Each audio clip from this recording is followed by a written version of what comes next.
सभी दोस्तों को नमस्कार। मैं हूं संजीव श्रीवास्तव और आप देख रहे हैं पिक्चर प्लस। पिक्चर प्लस यानी कि जिंदगी का बायोस्कोप। और पिक्चर प्लस में आज हम बात करेंगे फिल्म अभिनेता दिलीप कुमार के बहाने फिल्मी कलाकारों के नाम और उनके मशहूर उपनामों की। लेकिन उससे पहले आप सबसे एक दरख्वास्त है कि अगर आप लोगों ने अब तक हमारा यह चैनल सब्सक्राइब नहीं किया है तो कृपया ज़रूर कर लीजिए और अभी कर लीजिए और साथ में घंटी भी बजा दीजिए, क्योंकि घंटी बजाने के बहुत सारे फायदे होते हैं। तो चलिए बात करते हैं फिल्मी सितारों के नाम और उनके मशहूर उपनामों की।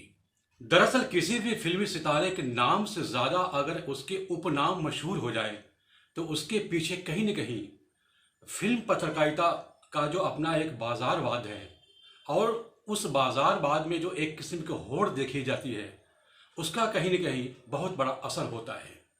और इसीलिए बहुत सारे फिल्मी सितारों के मूल नाम के साथ साथ उनके ज़्यादा से ज़्यादा उपनाम मशहूर होते हैं। दिलीप कुमार को उस ज़माने में ट्रेजेडी किंग कहा गया था, लेकिन जब हम दिलीप कुमार की फिल्मोग्राफी और उनके समय का इतिहास का जब हम अध्ययन करते हैं तो यह पाते हैं कि उन्हें ट्रेजेडी किंग के अलावा और कुछ नहीं कहा गया। अपने ज़माने के वो बहुत बड़े फिल्म स्टार तो थे ही, ये हम सभी जानते हैं, लेकिन ट्रेजेडी किंग के अलावा उनके कोई दूसरा उपनाम तय नहीं हुआ। उसी ज़माने में राज कपूर के लिए द ग्रेट शोमैन एक बहुत बड़ा तमगा तैयार किया गया था और राज कपूर निश्चित तौर पर एक बड़े शोमैन थे और इसके बहुत ही वाजिब हकदार थे। उन्हीं के समकालीन देवानंद के लिए एवरग्रीन देवानंद कहा गया और ख़ास तौर पर उन्हें रोमांस का किंग भी कहा गया था। लेकिन इस सब के बावजूद दिलीप कुमार के लिए ट्रेजेडी किंग के अलावा कोई और शब्द नहीं दिया गया। चलिए इसके बाद और फिल्मी सितारों को जब हम देखते हैं तो मनोज कुमार हमारे सामने आते हैं और मनोज कुमार के लिए एक उपनाम तैयार किया गया, भारत कुमार। यह बहुत सहज भी था क्योंकि मनोज कुमार की बहुत सारी ऐसी फिल्में रही हैं जो कि देशभक्ति की धारा की फिल्में हैं और उन फिल्मों में मनोज कुमार का अपना नाम भी भारत कुमार होता था। तो ऐसे में मनोज कुमार का उपनाम भारत कुमार रख दिया गया, जो कि काफ़ी पॉपुलर हुआ। मनोज कुमार के बाद जब हम आगे बढ़ते हैं तो हमारे सामने अपने समय के सबसे पहले सुपरस्टार कहे जाने वाले राजेश खन्ना का नाम आता है। और राजेश खन्ना के लिए उस दौर में भी काका शब्द का इस्तेमाल किया गया था। राजेश खन्ना तो लोग नाम जानते ही थे, लेकिन एक काका जो कि एक बहुत ही चुलबुला सा शब्द होता है और सुनने में काफ़ी अच्छा लगता है, तो लोगों की ज़ुबान पर यह बहुत ही चस्पा हो गया। लेकिन राजेश खन्ना के लिए एक शब्द का इस्तेमाल और भी बड़े ही धड़ल्ले से किया गया, वो यह कि फिल्मी दुनिया के हिंदी फिल्मों के सबसे पहले सुपरस्टार। वैसे तो फिल्मों में बहुत सारे सुपरस्टार हुए हैं और आजकल तो चलन ये है कि जिसकी एक फिल्म भी हिट हो जाए तो वो रातों रात सुपरस्टार हो जाता है। लेकिन जब राजेश खन्ना को सबसे पहला सुपरस्टार कहा गया तो निश्चित तौर पर यह एक बहुत बड़ा इनाम था उनके नाम के लिए। साथ में उनका एक बहुत बड़ा उपनाम भी तय हो गया, जो आज भी जब हम उस दौर के सिनेमा का जिक्र करते हैं, जब उसकी हम व्याख्या करते हैं, जब उनका नाम लेते हैं तो वहाँ पर हम यह कहना बहुत ही हमें मुनासिब लगता है कि राजेश खन्ना यानी कि हिंदी फिल्मों के सबसे पहले सुपरस्टार। राजेश खन्ना के कुछ ही समय बाद अमिताभ बच्चन चले आते हैं। उस ज़माने से लेकर के आज के समय तक अगर जब हम देखते हैं तो अमिताभ बच्चन के लिए कई सारे उपनाम बन चुके हैं। अमिताभ बच्चन को शहंशाह भी कहा जाता है, अमिताभ बच्चन को महानायक भी कहा जाता है, अमिताभ बच्चन को बिग बी भी कहा जाता है, अमिताभ बच्चन को बॉलीवुड का सिकंदर भी कहा जाता है। ऐसे कई सारे नाम अमिताभ बच्चन के लिए तैयार हुए जो कि काफ़ी पॉपुलर हैं और फिल्म पत्रकारिता में तो जैसे इन शब्दों का धड़ल्ले से उपयोग होता है। अमिताभ बच्चन के बाद जैसे शाहरुख खान को अगर आप ले लें तो शाहरुख खान के लिए भी बादशाह खान है, किंग खान है। ऐसे उपनाम शाहरुख खान के मुकाबले कुछ ज़्यादा ही पॉपुलर हुए। उधर सलमान खान के लिए देखिए तो दबंग खान है, टाइगर है, सुल्तान है। ऐसे कई सारे नाम सामने आ जाते हैं। अक्षय कुमार के लिए देखिए तो खिलाड़ी कुमार है। जितना पॉपुलर नाम अक्षय कुमार है उतना ही पॉपुलर नाम खिलाड़ी कुमार है। उसके बाद के दौर में भी अगर हम देखें तो ऋतिक रोशन जैसे सितारे हमारे सामने आते हैं, और ऋतिक रोशन की जब एक ही फिल्म सुपर हिट हो जाती है तो वो रातों रात सुपरस्टार बन जाते हैं, और उसके बाद रोशन सुपरस्टार जैसा नाम उनका पड़ता है। लेकिन साथ में आगे चल करके उन्हें कहा जाता है बॉलीवुड के ग्रीक देवता।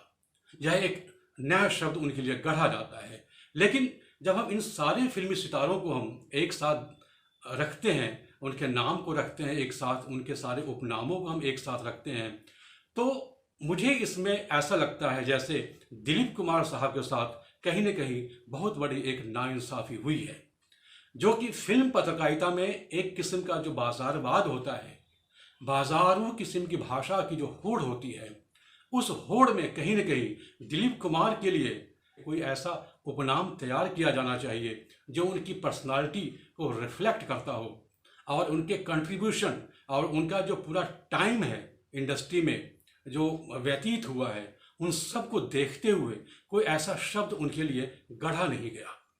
उस दौर में भी जब दिलीप कुमार के लिए एक ट्रेजेडी किंग कहा गया था, तो वो ट्रेजेडी किंग केवल और केवल उनके किरदारों के मिजाज को ध्यान में रखते हुए ये शब्द गढ़ा गया था। जैसे कुछ किरदार ऐसे उनके होते थे जो बहुत ही दर्दनाक किस्म का जीवन जीते थे, तो लोगों की आंखों में आंसू आ जाते थे। वैसे किरदारों को देख करके ही दिलीप कुमार के लिए ट्रेजेडी किंग कहा गया था। लेकिन ये ट्रेजेडी किंग शब्द दिलीप कुमार की पूरी पर्सनालिटी को बिल्कुल रिफ्लेक्ट नहीं करता। ऐसे में मुझे लगता है कि फिल्म पत्रकारिता की जो बाजारवादी भाषा की जो होड़ है, उस होड़ में दिलीप कुमार के लिए कहीं न कहीं उदासीनता बरती गई है। अगर उदासीनता शब्द बहुत ही माकूल नहीं भी लगता हो, तो निश्चित तौर पर दिलीप कुमार के मुकाबले बाकी दूसरे सितारों के लिए उपनाम गढ़ने में लोगों ने कुछ ज़्यादा उत्साह दिखाया है। वरना वह दिलीप कुमार जो कि आज की तारीख में फिल्म इंडस्ट्री में उनका जीवन एक तरह से पूरा फिल्मी इतिहास जो है, हिंदी सिनेमा का इतिहास जो है, उसकी एक तरह से झांकी प्रस्तुत करता है। लेकिन उनके लिए एक ट्रेजेडी किंग के आगे एक अगला कदम हमने नहीं बढ़ाया। ऐसे में बहुत सोच विचार के बाद मैंने एक शब्द गढ़ा उनके लिए, जो कि उनके जीवन को रिफ्लेक्ट करता हो, उनके कंट्रीब्यूशन को उसमें दिखाता हो, और फिल्म इंडस्ट्री में उन्होंने जितने समय बिताए हैं सक्रियता से, और जो योगदान दिया है, और अपने बाद की पीढ़ी को उन्होंने जिस तरीके से प्रभावित किया है, उन सब को देखते हुए मैंने एक शब्द तैयार किया है, और वह शब्द है सितारा-ए-आज़म। सितारा-ए-आज़म अगर हम दिलीप कुमार को कहें तो शायद बिल्कुल ही गैर मुनासिब नहीं होगा, और ना ही यह बहुत ही अतिशयोक्ति भी हो सकता है, क्योंकि फिल्मों की दुनिया में बहुत सारे सितारे तो हुए हैं, लेकिन सितारों का सितारा अगर हम कह सकते हैं तो निश्चित तौर पर वह हम दिलीप कुमार को ही कह सकते हैं। इसीलिए हमने ये शब्द तैयार किया, सितारा-ए-आज़म दिलीप कुमार।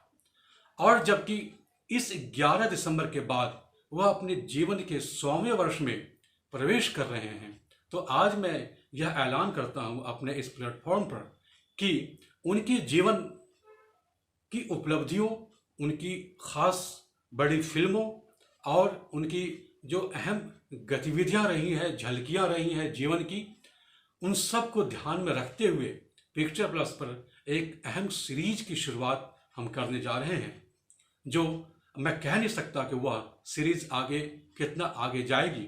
लेकिन आप सबसे गुजारिश है कि अगर आप सब उस सीरीज में भाग लेना चाहते हैं, अपने विचार व्यक्त करना चाहते हैं, दिलीप कुमार की किसी भी फिल्म पर कोई विचार व्यक्त करना चाहते हैं, अपने संस्मरण सुनाना चाहते हैं, अपने कोई अनुभव व्यक्त करना चाहते हैं, तो आप सबका भी बहुत स्वागत है। आप चाहें तो अपना वीडियो बना करके हमारे इस टेलीफोन नंबर पर, जो कि इस वीडियो के डिस्क्रिप्शन में लिखा हुआ है, उस पर आप व्हाट्सएप के जरिए भी भेज सकते हैं, और साथ में ईमेल आईडी भी लिखी हुई है, उसके ज़रिए भी अपना वीडियो भेज सकते हैं, ताकि एक ऐसा सिलसिला शुरू हो कि हम दिलीप कुमार को एक गहराई से उनके कंट्रीब्यूशन को शिद्दत के साथ हम याद कर सके, उन्हें हम ट्रिब्यूट दे सके। तो आज के इस वीडियो में बस इतना ही। हमारी फिर मुलाकात होगी अगले वीडियो में।